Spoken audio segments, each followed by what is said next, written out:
Holidays-nale, adu namma GT Holidays da.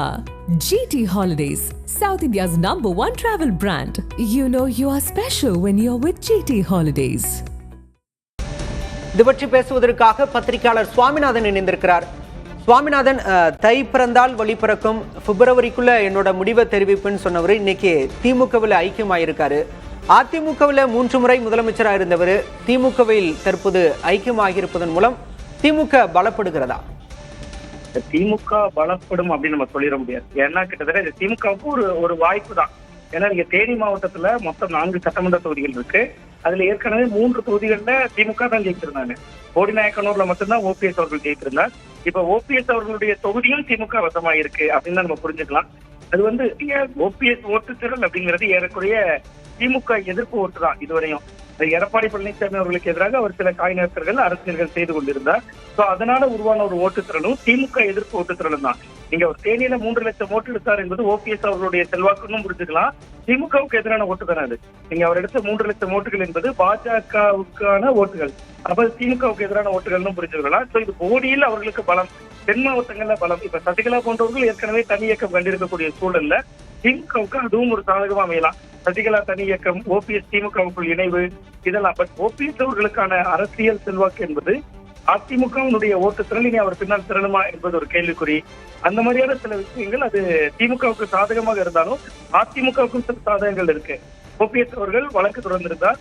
அந்த வழக்குகள் இனிமேல் ஒரு நீர்த்து போகிற தன்மை இருக்கிறது. அவர் திமுகவிலே ஐக்கியமாக விட்டதால் இது எடப்பாடி பழனிசாமி அவர்களுக்குமான ஒரு ரூட்டு கிளியரா இருக்கு அப்படின்னு புரிஞ்சுக்கலாம். இதை இல்ல, உட்கட்சி சார்ந்த பிரச்சனையில எடப்பாடி பழனிசாமிக்கு பிரச்சனை தீர்ந்துருச்சு. ஏற்கனவே பன்னீர்செல்வம் கூட முரண்பட்டதால தான் தென் மாவட்டங்களில் அதிமுக பலத்தை இழந்ததா சொல்லப்பட்டது. இப்ப பன்னீர்செல்வம் திமுகவுக்கே போயிட்டாரு. இப்ப இதன் மூலியமா இன்னும் அதிமுக தென் மாவட்டங்களை பின்னடைவை சந்திக்கக்கூடிய ஒரு நிலைக்கு தள்ளப்படுதா? இல்ல, அமமுகவை பொறுத்தவரை ஏற்கனவே கடந்த தேர்தலில் 21 தொகுதிகளில் அதிமுகவோட வெற்றியை பறித்திருந்தாங்க. ஆனா ஓபிஎஸ் அவர்கள் அப்படி ஆட்களை நிறுத்தி அவர் செல்வாக்கை நிரூபிக்கல. இப்ப ஓபிஎஸ் அவர்களுக்கு செல்வாக்கு இருக்கிறதான நிச்சயமாக இருக்கிறது. அதனாலதான் அவர் எடுத்த ராமநாதபுரத்துல 3 லட்சம் ஓட்டுகள் எடுக்கிறார். நீங்க ஆனா பாத்தீங்கன்னா சசிகலா அவர்கள் அதே ராமநாதபுரத்துல போய் தன்னுடைய கட்சியை அறிவிக்கிறார், கொடியை அறிவிக்கிறார். அந்த ஓட்டு இன்னொரு பக்கமா மறைமாற்றம் தான். நேரடியா திமுகவுக்கான ஓட்டாக அது மாறுமா? ஓபிஎஸ் அவர்கள் ஒரு கிளர்ச்சி செய்தார். அந்த கிளர்ச்சியினால் திரண்ட ஓட்டுகள் அந்த 3 லட்சம் ஓட்டு அவர் திமுக பக்கம் போயிட்டதுனாலேயே அப்படியே அது திமுகவை நோக்கி நகர்ந்து விடுமா என்பது ஒரு கேள்விக்குறி. ஆனா நிச்சயமா அது அவருடைய தொகுதியில் பலன், சில தொகுதிகள்ல பலன் அளிக்கும். உசிலம்பட்டி தொகுதியை நீங்க ஒரு உதாரணத்துக்கு எடுத்துக்கிட்டீங்கன்னா கிட்டத்தட்ட ஒரு 50,000 ஓட்டுக்கு மேல அமமுக எடுத்திருந்தாங்க. அப்படி எடுத்த பின்பும் கூட அண்ணா திராவிட முன்னேற்ற கழகம் அங்க ஜெயிச்சாங்க. சோ நீங்க அந்த அடிப்படையில் அதை அலசுறோம்னா ஓபிஎஸ் அவர்கள் சேர்ந்திருப்பது திமுகவுக்கு லாபம். பட் அதிமுகவுக்கு பெரிய பலவீனம்னு சொல்லிட முடியாது. ஏன்னா அமமுக போன்ற கட்சியில் இணைந்திருப்பதால் அதிமுகவுக்கு பெரிய பலவீனமாக இல்லாமல் திமுகவுக்கு அவர் சென்றிருப்பது திமுகவுக்கு சின்ன லாபத்தையும் கொடுக்கும். ஓபிஎஸ்க்கு இந்த லாபம் தான்.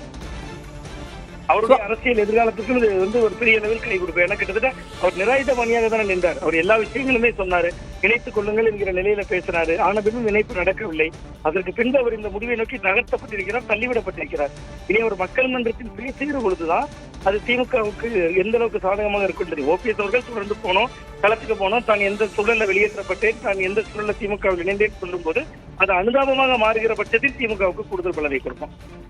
சுவாமிநாதன், அதே நேரம் பன்னீர்செல்வம் பக்கம் நின்றவங்க யாரெல்லாம் பார்க்கும்போது ஜெயலலிதாவோட தீவிர விசுவாசிகள், ஜெயலலிதாவால அடையாளம் காணப்பட்டவர், ஜெயலலிதாவுக்கு ஒரு இக்கட்டான சூழல், சிறை போன்ற நெருக்கடிகள் ஏற்பட்ட போதெல்லாம் பன்னீர்செல்வத்தை நம்பினார். அந்த அடிப்படையில் பன்னீர்செல்வத்தை ஆதரித்த ஜெயலலிதாவோட தீவிர விசுவாசிகள் இப்போது என்ன நிலைப்பாடு எடுப்பாங்க? இவரே இப்போ திமுக போய் ஜாயின் பண்ணிட்டாரு. ஆமா, ஓபிஎஸ் அவர்களோடு ஏற்கனவே இருந்த வரத்தநாடு வைத்தியலிங்கம் அவர்கள் திமுகவில் இணைந்து விட்டார். மொத்தம் 4 சட்டமன்ற உறுப்பினர்கள் தான் அவரையும் சேர்த்திருந்தாங்க. அதுல வைத்தியலிங்கம் அவர்கள் ஏற்கனவே திமுகவில் இணைந்து விட்டார். மனோஜ் பாண்டியன் அவர்கள் ஏற்கனவே இணைந்து விட்டார். அதே நேரத்துல நீங்க பாத்தீங்கன்னா உசிலம்பட்டி ஐயப்பன் சட்டமன்றத்திலேயே பாராட்டுரையை நடத்தினாரு. அந்த வகையில் ஏற்கனவே ஓபிஎஸோடு இருப்பவர்கள் திமுகவுக்கு நகர்ந்து விடுவார்கள். ஆனா வெளியிலிருந்து அதிமுகவுக்குள் இருந்து இனிமேல் அவரால் பிரித்துக் கொண்டு வந்து இணைக்க முடியுமா என்பது ஒரு கேள்விக்குறியாகத்தான் இருக்கும். நீங்க அவரோடு இருந்தவர்கள் ஏற்கனவே 50% பேர் ஐக்கியமாகி விட்டார்கள். மிச்சம் இருப்பவர்கள் செல்வார்கள் அப்படிங்கிறதுல சந்தேகம் இல்லை. ஏன்னா அவர் ஆள் படை அம்பாரி எதுவுமே இல்லாத சூழல்ல தான் நின்றார். நீங்க பண்ருட்டி ராமச்சந்திரன் ஒரு உதாரணத்துக்கு எடுத்துக்கங்க. ஓபிஎஸோடு இருந்தார். திமுக பக்கம் நகரிலே அவர் விஜயிலே ஆதரிக்கிறார் இப்ப தனி கட்சி தொடங்கி. சோ அப்படியும் இருக்கும். திமுக எதிர்ப்பு என்பது அதிமுகவினருக்கு ஒரு அடிநாதமாக இருக்கும். நீங்க அவருக்கு ஒரு அவைத் தலைவராக இருந்த பழைய காலங்களில் இருந்து கிட்டத்தட்ட ஓபிஎஸ் அவர்களை வழிநடத்தியவராக பார்க்கப்பட்ட பண்ருட்டியன் ஒரு விஜயை ஆதரிக்க வேண்டிய சூழல் ஏற்படுதுன்னா அது திமுக எதிர்ப்பு தான்.